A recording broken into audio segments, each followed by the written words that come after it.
네, 안녕하세요. 광주광역시 비정규직지원센터에서 진행하는 온라인 노동인권교실 오늘 세 번째 시간입니다. 네, 이제는 익숙해질 때가 되셨다고 생각합니다. 네, 세 번째 교실도 진행을 맡은 저는 광주청년유니언 위원장 김다정입니다. 네, 오늘은 저희가 조금 그림자 노동, 보이지 않는 노동에 대한 이야기를 좀 나눠보려고 하는데요.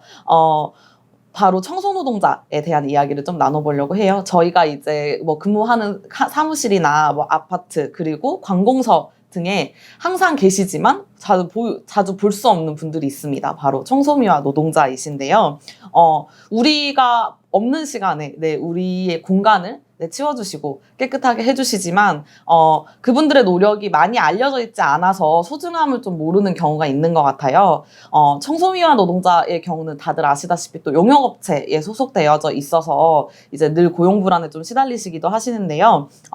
시간이 꽤 지나긴 했지만 광주 지역에 있는 청소미화 노동자들이 본인의 일자리를 지키기 위해 힘겹게 싸워왔던 그 긴 시간들이 또 있었습니다. 바로 2007년에 시청 비정규직 노동자 해고투쟁인데요. 저는 이제 그 당시에 2007년이면은 별로 많이 어렸다. 네, 많이 어렸고요. 네. 네, 많이 어려서 좀 잘 몰랐는데 어른들이 이야기하고 아직도 이제 지역사회에서는 조금 계속 이야기되기도 하는 사건이기도 합니다. 당시 그 힘겨운 싸움에 함께 하셨던 분들을 모시고 비정규직의 어려움 그리고 지역사회 연대를 통한 이야기를 좀 들어보고자 합니다. 네, 그래서 오늘은 임혜순 공공운수노조 광주 전남지부 광주시청 공무직지회 지회장님 모시고 보이지 않는 노동에 대한 이야기를 좀 들어보고자 합니다. 지회장님 안녕하세요. 네, 안녕하세요. 광주시청 공무직지회 지회장 임혜수입니다. 반갑습니다. 네. 지금 화면 너머로 다 리액션 하고 계시는 거 알아요, 저도. 2007년이면은 지금 2022년이니까 거의 한 15년 정도, 좀 되게 오래전의 일인데, 그 시작하시게 된 어떤 계기가 조금 궁금해요. 네.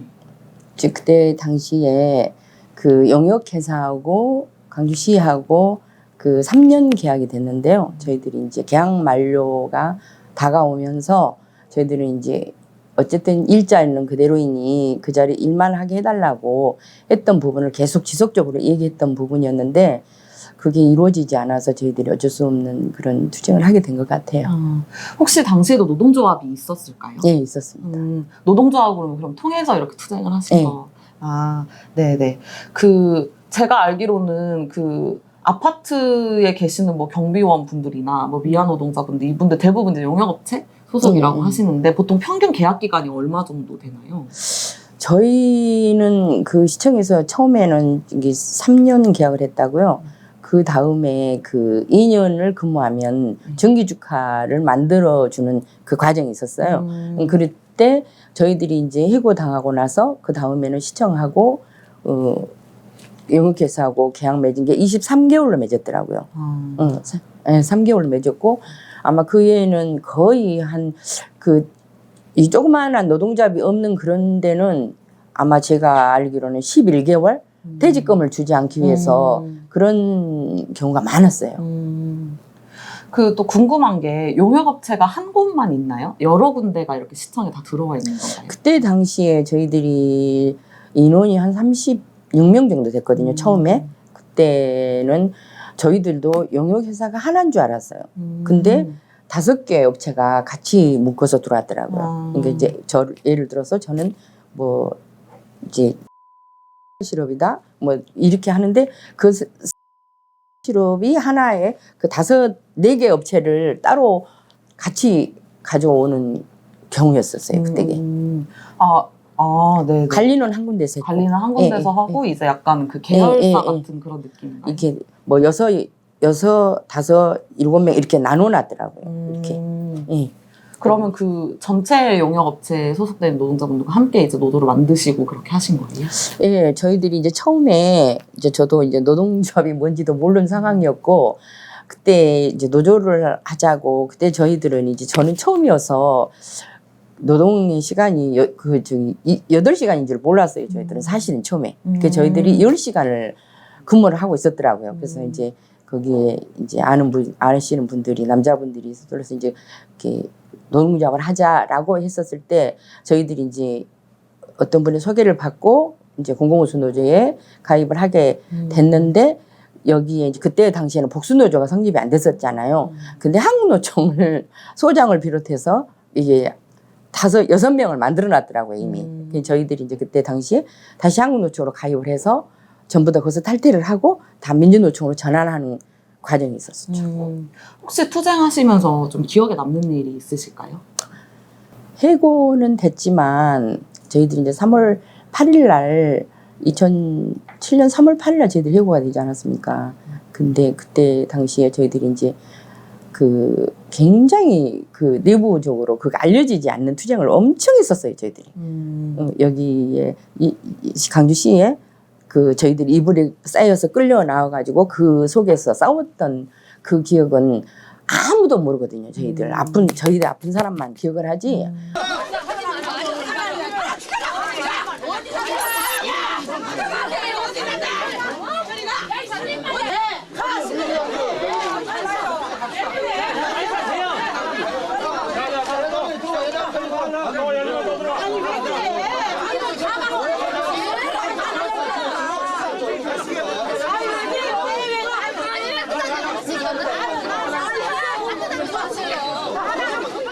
아무도 몰랐고 거기에서 저희를 아침이 되니까 끌어내려고 했었을 때 저희들이 끌려나가지 않기 위해서 버티려고 엄청난 막 안에서 의자 갖다 놓고 쟁여놓고 못 들어오게 막는 그런 과정이 좀 있었던 부분이 제일 좀 이렇게 위원장님이 그때 당시에 이제 다 끌려가고 없었던 상황이라 저희들이 위원장님이 안 계시면은 안 되겠다는 생각을 해서 굉장히 그 안에 내부에서 저희들끼리 많은 투쟁을 했던 것 같아요. 혹시 이전에 이제 노동조합이나 이런 거 가입해 본 적 있으셔요? 처음이었죠, 그때가. 아, 처음. 네. 그 저희가 정확한 날짜는 제가 기억을 못 하겠는데 한 441일 정도 저희들이 투쟁을 했던 것 같아요. 그 과정에서 뭐 칠보일보도 했었고 서울이며 저희들이 안 쫓아다닌 데를 없었어요. 사실은 소복 입고 제가 소복도 입자 그랬어요. 저희 위원장님이 소복을 이제 한 번 입으면 벗지 못한다라고 하셨을 때 그만한 각오 없이 저희들이 하겠냐고 하면서 저희들이 저희들이 원해서 소복을 입고 전국을 다 누볐던 것 같아요. 그리고 이제 제일 그게 이제 7부1배 중에 기억에 남는 게 이제 그 노무현 대통령이 방문하실 때 저희들이 그 5.18 묘역 입구에서부터 끝까지 구 묘역까지 저희들이 7부1배를 안주를 제가 했거든요.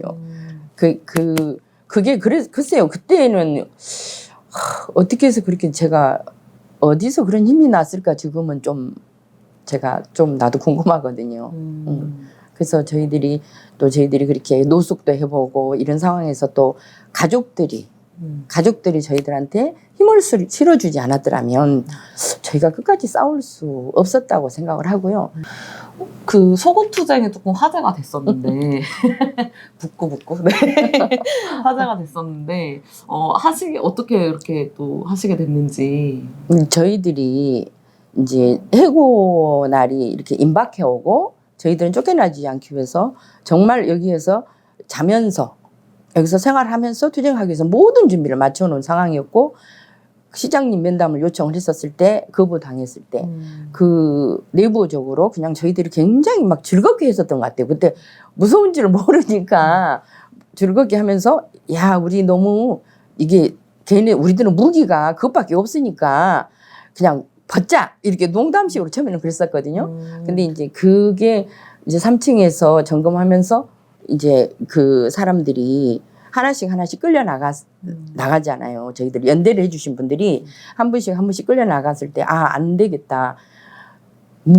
엄청 많은 사람들이 모여 있었을 때 우리가 할 수 있는 게 이것밖에 없다라는 생각이 들어서 저희들이 한 사람 두 사람 그런 걸 시작했던 것 같아요. 공교롭게도 이제 해고되신 날짜가 또 여성의 날이기도 해서 되게 조금 마음이 아픈 것 같아요. 좀 그렇게까지 할 수밖에 없었던 이유가 있었을까요? 속옷투쟁 정도 사실 되게 좀 강도 높은, 좀 수위 높은 억울했죠.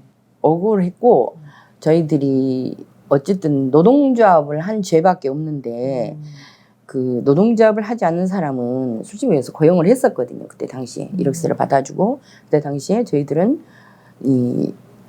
이제 어쨌든 해고가 당했으니 저희들이 일만 하게 해달라고 했고 노동조합 하는 것이 죄가 아니지 않습니까? 근데 저희들을 이제 해고를 시킨다 하니 사람이 그러잖아요. 내가 여기 아니어도 다른 데 가서 벌 수도 있지만 그래도 내가 이 3년을 정들었던 내가 일터고 그래서 그냥 쫓겨나기가 너무 억울했고 이제 사람이 코너에 몰리니까 끝까지 싸워야 되겠다라는 그런 생각이 들었었어요. 그렇게 좀 힘겹게 좀 싸우셨는데 결과는 좀 어떻게 되셨는지도 궁금해요. 어쨌든 441일 정도의 그쯤에 아마 이제 시하고 합의를 본 상황이 이제 본청으로 5명 이제 사업소로 각기 이렇게 해주기로 하고 저희들이 이제 협상이 끝난 거죠. 쉽게 말하자면. 그건 또 끝이 아니었어요. 저희들이 시하고 이렇게 합의 본 상황에서 5명은 이제 본청으로 이렇게 해달라고 요구를 했는데 그 약속도 굉장히 많이 지키지 않았어요. 한 1년 거의 가까이 지키지 않았어요. 그래서 저희들이 이제 그 강주 유대회가 개최됐었을 때 저희들이 이제 1인실을 다시 하겠다. 제가 피켓을 만들어 달라 해가지고 제가 이제 그때 당시에는 차도 없고 이런 상황에서 시청이 앞에 와서 3사람이 와서 피켓일을 했는데 박강대 시장을 우연히 보게 된 거예요. 그래서 약속을 지키십시오. 자기는 약속을 안 지켰다고 하더라고요. 그래서 약속을 하셨다. 강주시가 지금 어기고 있는 거다라고 말씀드렸더니 여러분이 조용하게 일하시면은 해주겠다 이런 식으로 약속을 얻어냈거든요. 그래서 저희들이 시장님이 그래 조용하겠다는데 해줘 이런 식으로 해가지고 저희들이 쉽게 말하자면은 조경으로 한 분, 여성인데 다 조경으로 한 분, 6개월 계약직으로 한 분, 제가 이제 혼자 들어온 거나 마찬가지죠. 6개월 계시다가 가시고 저는 이제 혼자 여기서 진짜 사람 대접 못 받았어요. 저는 빨갱이 취급 받았어요. 저 사람하고 이 얘기한 사람들은 다 용역회사에서 지적상을 다 받았고 그래서 저한테 접근을 못하고 이제 1번, 2번, 3번, 1달, 2달, 3달 이런 식으로 가다가 이제 저를 이제 알아주시더라고요. 조금씩 같은 동료들이. 그래서 제가 강주시에 들어와서 1년 못 돼서 제가 다시 공공수 노조 깃발을 꽂았습니다. 강주시에다가. 제가 좀 개인적으로 궁금한 게 지회장님이 이전에는 그 계속 일을 하셨나요? 아니요. 처음 처음이신 처음이었어요. 거예요? 저는 이제 좀 결혼을 늦게 하고 아이들을 좀 어느 정도 키워놓고 나와야 되겠다는 생각을 갖고 있었기 때문에 제가 처음이었어요, 여기가. 그럼 처음에 이제 여기 오셔가지고 노조 만드시고 하셨을 때 누군가가 이제 지회장님한테 노동조합 하시게요 이렇게 권유하신 분이 있었을 거 아니에요? 노동조합 만들자. 그냥 모든 사람들이 그런 얘기가 나오고 이렇게 하면서 거의 하나가 됐던 것 같아요. 누군가는 나한테 와서 노동조합 하자 이거는 아니었던 것 같아요. 이게 서로 우리가 힘을 키우려면은 노동조합을 해야 된다라는 그런 게 다 사람들이 어느 정도 다 받아들여가지고 다 모두가 하나였던 것 같아요. 내 생각에는. 예. 막 그러면 처음에는 막 좀 거부감이나 이런 건 없으셨겠네요? 솔직히 노동조합을 처음 했기 때문에 막 이게 처음으로 이게 가입을 하게 됐으면 모르는데 뭐 그때 당시엔 아무것도 모르니까 한국노총에서 이쪽으로 간다 이게 굉장히 좀 시끄러웠거든요. 그래서 그때 당시는 내가 해야 되나 말해야 되나 좀 그래서 이제 동생이 예전에부터 조금 이런 부분에서 저기를 하길래 좀 알아봤더니 해도 괜찮겠다. 그래서 서로 이제 하나가 됐던 것 같아요. 네. 노동조합 처음 이렇게 만드셨을 때 좀 회사 내에 반응이 있었나요? 시청 내에?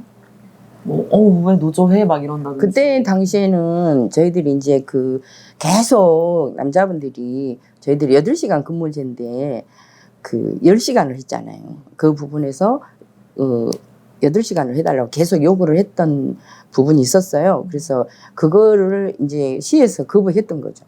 그래서 저희들이 노동조합을 했고 노동조합 바로 하는 다음 날로부터 4시에 퇴근했습니다. 6시에 퇴근하다가 말투도 달라졌고요. 그냥 집에 가서 얘기 볼래?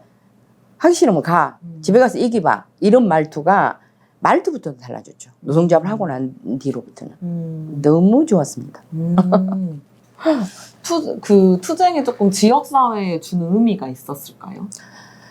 저희들이 투쟁을 끝내고 나서 저는 많은 얘기를 들었어요. 그 소영역에 몇 분 안 계신 분들, 또 다른 영역에 계신 분들이 저희의 힘을 많이 얻었다고 얘기를 들었어요. 모든 부분에서 임금도 그렇고 이게 사람 이렇게 대하는 것도 그렇고 저희들의 강주시청에서 너무 투쟁을 열심히 해줘가지고 저희들도 덕을 봤다라고 말씀하신 분들이 좀 많이 있었던 것 같아요. 네, 힘을 얻었다라고 해주셨고, 가족들이 좀 많이 힘이 돼주셨다고 하시는데, 그 노조 하실 때 좀 어떻게 힘이 되어주셨는지 그런 사례들이 있을까요? 솔직한 말로 청소라는 게 뭐 이렇게 막 튀어나온 직업은 아니잖아요. 솔직히 말 제일 밑바닥에서 하는 청소고 이렇게 하는데 뭐 신랑이나 뭐 아이들도 창피도 있었을 거예요. 근데 이제 딸 같은 경우도 이제 저희들이 노숙할 때 떡을 해서